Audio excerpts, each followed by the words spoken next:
Paris IAS, thank Huang and Anca for inviting me to participate to such an interesting conference.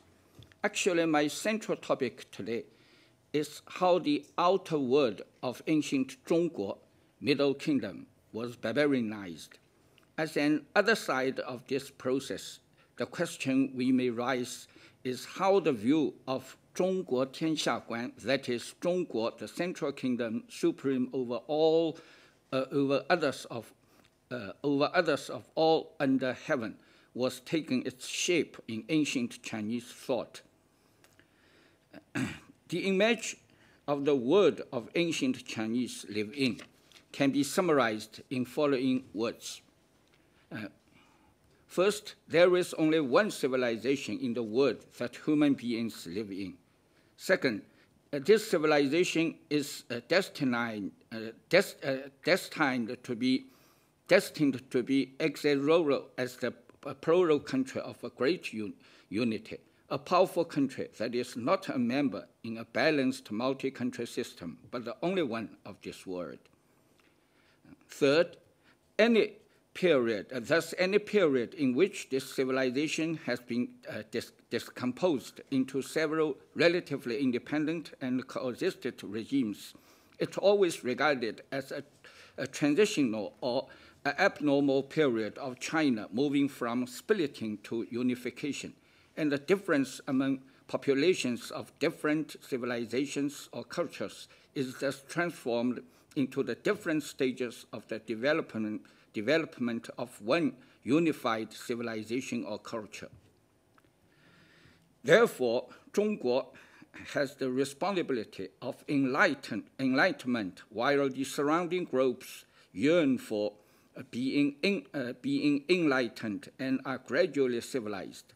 The final outcome of this process of enlightening and being enlightened was the realization of Tianxia Datong, Tianxia, all under heaven, coming into world of the great harmony,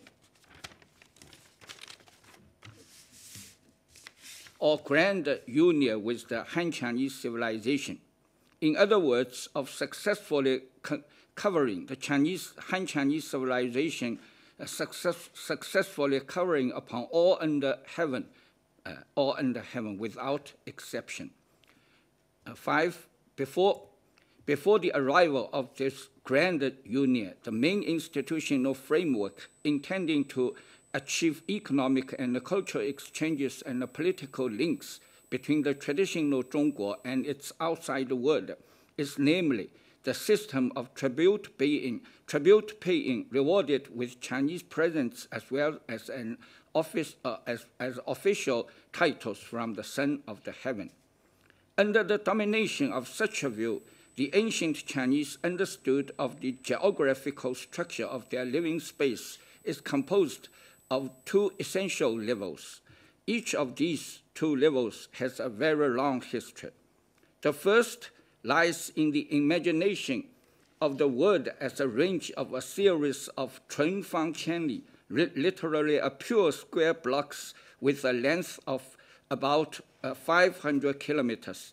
An area consists of 9 such square blocks is called 九州, namely 9 geographic areas. Surrounding outside of 九州 are the same square blocks forming the world of 八营, 8 remote areas. Then we have 八洪, 8 square blocks sustaining the space between heaven and earth, and 八极, 8 ultimate limits of the world, as each of which there is a great mountain. Taking it by and large, this picture is drawn to scale. So it seemed for me that the idea shown in this picture is not so fantastic as we usually think of it. At the same time, the word arrayed in and arranged by such pure square blocks with a length of 500 kilometers is laminated in an hierarchical geographical structure. The most typical pattern of it is the theory named Wu Fu, 5 grades of zones bearing different service for and obligations to the Son of Heaven. First, the zone ruled directly by the Son of Heaven. Second, the zone of the vassal states ruled respectively by a lot of princes influenced by the Son of Heaven. The zone that the political rule of Zhongguo was weakened to varying degrees. The zone that could not be governed but could only be culturally affected. And last, the zone too far and too desolate to be controlled. To convert these squares into cycles, so we have such an word of view. It can also be said that, roughly speaking, such a view of the world with varying orders consists of 3 levels of the region. Firstly, Zhongguo, including the core areas occupied by Han Chinese and the marginal regions within the territory of Central Dynasty occupied by Yidi barbarians. Secondly, the areas of those barbarians who also names Yidi and beyond Zhongguo. The above 2 together form the word so-called Hainei, which literally means the territory restrained by the seas. Third, areas out of the scope of Hainei consists of many bizarre overseas countries.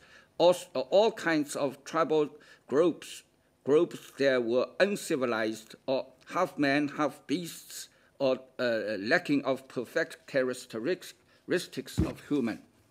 In ancient Chinese thought, a view of world like this was shaped within 300 years, beginning from the 3rd century BC, and remained in a relatively reasonable revision until the door of China was opened by the West with guns and warships. Nevertheless, a process of its formation can be traced to the period of Shanghai, the 3 dynasties of Xia, Shang, and the Western Zhou, established by the Zhuxia, a people called Zhuxia, all kinds of populations under the notion of Xia, lasting the entire period of the 2nd millennia BC. The story can be described into 5 stages as follows. First, during the Neolithic and the Copperstone period from about 10,000 years ago to the beginning of the 2nd millennia BC, China's prehistory culture showed a prosperous period of cultural development with multi-source origins and diversified progressing, characterized as a studded sky.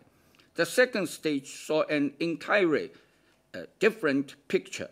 The situation of emerged the 3 dynasties in the North China was finally replaced to the picture of a starry sky of prehistorical cultures.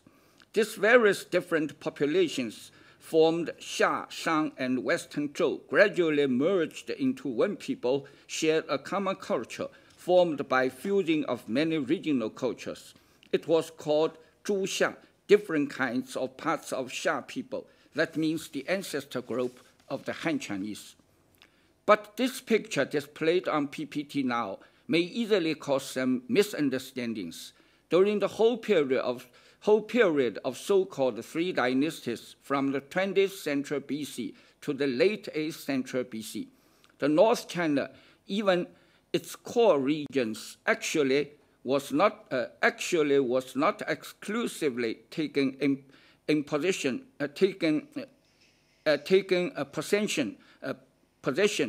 by the people of Zhuxia. Quite the contrary. It always shared space of the North China with Yi, Di, Rong, Man, in various barbarians. It was not until the end of the 6th century BC, with the substantial growth of economics, culture, and political power of Zhuxia, all kinds of non-Zhuxia tribes originally distributed together with Zhuxia in the core areas of North China were either symbolized or squeezed out of the edge of the North China, and then subsequently a situation that solely occupants of Zhuxia in the center of human world, and the ideas denoting such situation came into state. The Chinese classics record confusion. The Chinese classics recorded Confucius in the 500 years BC saying, 以一不谋下，一不乱华. The barbarians, namely the border tribes, should not seek to damage the Zhuxia, and the barbarians should not disturb Zhongguo. In this sentence, time is over. 是吧？哦，那怎么办？ Namely, the border tribes should not be seeked. The Chinese character yi, which means edge or margin, was used to modify the geographic location of the barbarians in North China. This is the earliest and the clearest reflection in Chinese classic literature on the fact that almost all sorts of barbarians in North China had been pushed into various marginal zones there.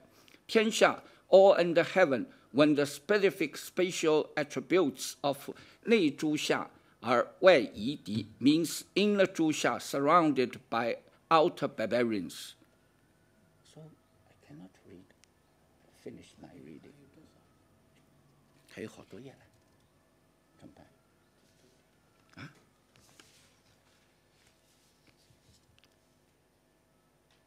So it's very difficult for me to finish my reading. Huh?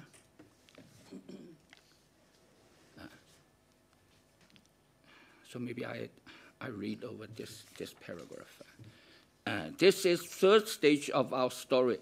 In those days and for a long time after that, the distribution range of Zhuxia was like this. It generally accorded with the area drawn once by Stikiteo, the areas with rivers of different size, which were called He. In southern China, river is called river. In South China, river is not called He, but Jiang. A great part of indigenous living in the South China during very early times and speaking in various Mon Khmer language called River Krong. Those Zhuxia immigrants moving southward learned about the local customs once upon their arrival. They did as Romans did, and used the Chinese character Jiang, pronounced in early Chinese as Klong, to transliterate it. It was originally written in Chinese as a proper noun for the Yangtze River, and was later used as a common noun referring to any large rivers. The fourth stage began with the unification of China in 221 BC by the Qin Shi Huangdi, the Emperor Qin Shi Huang. In its early stage of regarding Zhongguo as a central kingdom, supreme over others of all under heaven, Zhongguo as well as Zhuxia was still a plural concept. At that time, it consists of the countries directly under the Son of Heaven and the King of Western Zhou, and a lot of other countries involved by the Son of Heaven, both within the culture of Zhuxia. With Qin's unifying China, the plural elements containing in concept of Zhuxia was finally eliminated. It was replaced by the popularity of Huaxia, means one country, one culture. Zhongguo now had thus become singular. Ding Tianxia, pacification of all under heaven, now became a synonym of Tianxia Yijia. All under heaven belongs to the family name of His Majesty. Zhongguo was in fact the only real country of Tianxia, all under heaven, while the parts of the South China now were included into the Great Qing Empire under a system of autocratic bureaucracy. They were only sparsely populated by Baiyue, the Vericized Yue peoples about whom the Huaxia people knew little. The fifth stage of this story took place the Western Han Dynasty from the 3rd century BC to early 1st century AD, witnessed an ancient geographic discovery with the emerging of first unified polity of the Normans on the Mongolian plateau, namely the Empire of Xiongnu along the north border of Qin and Han Dynasty. Chinese people in that era saw behind the edge of the tribes of Rongdi, as was routinely called, a powerful alien force they had never met. To their knowledge, it was obvious that this nomadic group did not belong to Yi, Di, or Rong, which were known to them. Hence, Hu became a new general term referring to this newly recognized object. More than that, people extended the use of the new term Hu to call such nomads Donghu, that is, the Eastern Hu. Especially under the reign of Western Han Emperor Wu Di, large-scale foreign wars, territory expansion, and diplomatic context of the Western Han Dynasty greatly developed the Han Chinese understanding of the geographical knowledge, not only knowledge of Zhongguo within its territory, but also of its outside world. Beyond the Great Wall, the army of Western Han marched several times farther north to the desert in Mongolian grassland. In the west, rich information about Central Asia, South Asia, and West Asia countries was collected by Zhang Qian, the famous ambassador, in his visits to different countries, and by the famous General Li Guangli in his expedition of Fergana Valley today. Subsequently, the indigenous people living in Xinjiang or the west of Xinjiang today entered the view of Han Chinese and were named as Xihu, Western Hu. In this way, outside Huaxia, there was an outer ring of many Hus besides Yi, Di, and Rong barbarians. What happened next was to use Yi, Di as a generalized of the concept covering all of the barbarians, including Hu and aliens other than Hu. In the southwest, Han destroyed the Yelang and the kingdom Dian, setting up prefectures and counties in the territory of southwest China today. Taking these newly conquered regions as frontier areas, the Han Chinese learned the real status of the South and the Central Asia along a line via Yunnan, Burma to India, Afghanistan, the region north of Hindu Kush Mountain. They also found that southeastward, down through the Red River, they could approach to Dongjing Bay, and there were peoples called as Baiyue living in these fields. The word within and outside the domain known to and understood by Han Chinese people became unprecedentedly vast. So, and the after parts, I will deal with how they to reshape such an outer world of China. But I have no time to do this. Okay, thank you very much.